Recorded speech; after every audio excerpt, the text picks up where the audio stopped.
दोस्तों, मान लीजिए कोई व्यक्ति बांसुरी बजाता है, उसको बांसुरी बजाने में बहुत आनंद आता है। भले वो बांसुरी प्रॉपर पूरे तरीके से वो सीखा नहीं है, लेकिन वो जैसा भी बजाता है वो उसमें खुश है।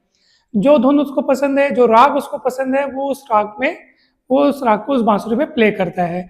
बांसुरी कभी सुर में बजती है, कभी बांसुरी बेसुरी हो जाती है। कोई उसको रोकने टोकने वाला नहीं, कोई उससे झगड़ने नहीं वाला है। वो अपनी मस्ती में मस्त है, उसको जब जहाँ समय मिले बांसुरी प्ले करता है। जो सॉन्ग उसको पसंद होता है वो सॉन्ग उसमें प्ले करता है। सॉन्ग कभी प्रॉपर स्पीड में बजते हैं, कभी नहीं बजते हैं।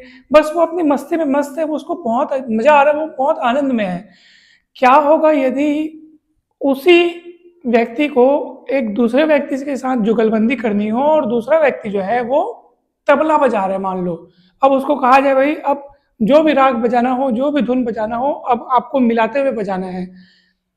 अब दोस्तों आप खुद सोचिए कि क्या कठिनाई बढ़ी या घटी, संघर्ष बढ़ा या कम हुआ। ऑब्वियस सी बात है, जब वो अकेला बजा रहा है उसको किसी से कोई मतलब नहीं। सुर में बजे, बेसुरी बजे, स्पीड ताल का कोई उसको मतलब नहीं है। ना ही उसको किसी से कंपटीशन करना है, ना उसको किसी से मैच करना है धुनों को, कोई कोई मतलब नहीं। वो अपनी खुशी में खुश है। लेकिन अब तबले वाले के साथ जब उसको बजाना होगा, तब उसको एक एक तबले की जो ताल है उससे मैच करते हुए बांसुरी की धुनों को बजाना होगा दोस्तों। ये बहुत कठिन काम है, बहुत संघर्ष भरा काम है। पहले तो उसको प्रॉपर प्रैक्टिस करनी होगी। अगर वो प्रैक्टिस नहीं करेगा तो फिर तो कुछ भी ठीक से नहीं बजेगा दोस्तों, पूरा एकदम कर्कश ध्वनि आएगी। यही कंसेप्ट होता है दोस्तों शादी में। ये जो अभी मैं बांसुरी और तबले का एग्जाम्पल आपको दिया, ये मैं एक बार ओशो के प्रवचन में मैं सुना था, तो वो बात मेरे माइंड में एकदम से क्लिक कर गई। तो मुझे मन किया कि मैं आपके साथ शेयर करूं।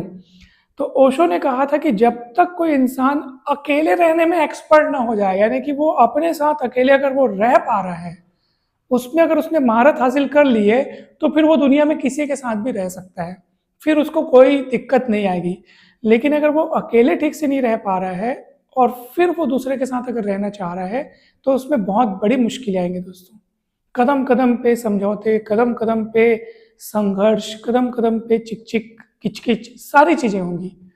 तो इसलिए ओशो ने स्वयं बताया कि वो इस शादी वाली परंपरा से थोड़े वो विरोधी थे। उन्होंने अपनी बातों में ये कहा भी है कि मैं तो इसके विरोध में हूँ, यानी कि वो इसको तो बंद हो जाना चाहिए।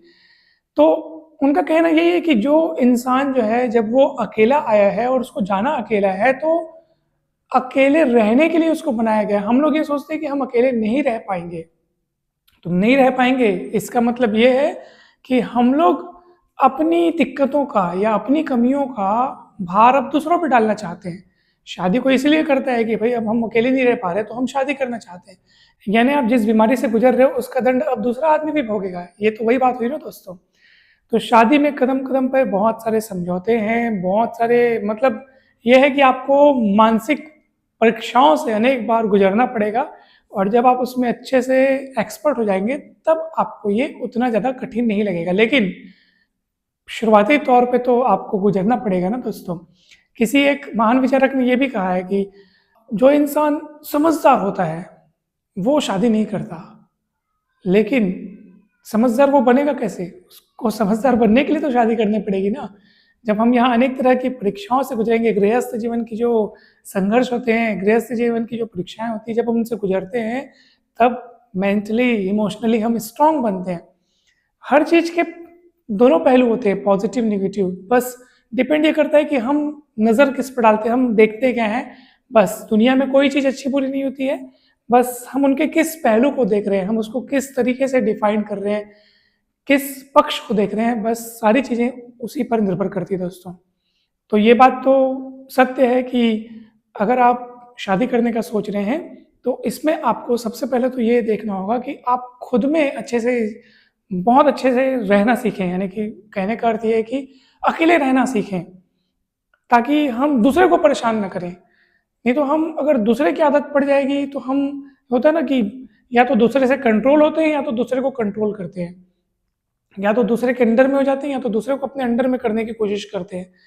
ये यहाँ पे बहुत ज़्यादा टकराव होता है दोस्तों। इसलिए पहले हमको खुद में बहुत ज़्यादा स्ट्रांग बनना पड़ेगा, इमोशनली, मेंटली। उसके बाद हम आगे गृहस्थ जीवन में प्रवेश कर सकते हैं दोस्तों। तो मुझे उम्मीद है कि ये बातें आपको, ये विचार आपको बहुत अच्छे से समझ में आए होंगे दोस्तों।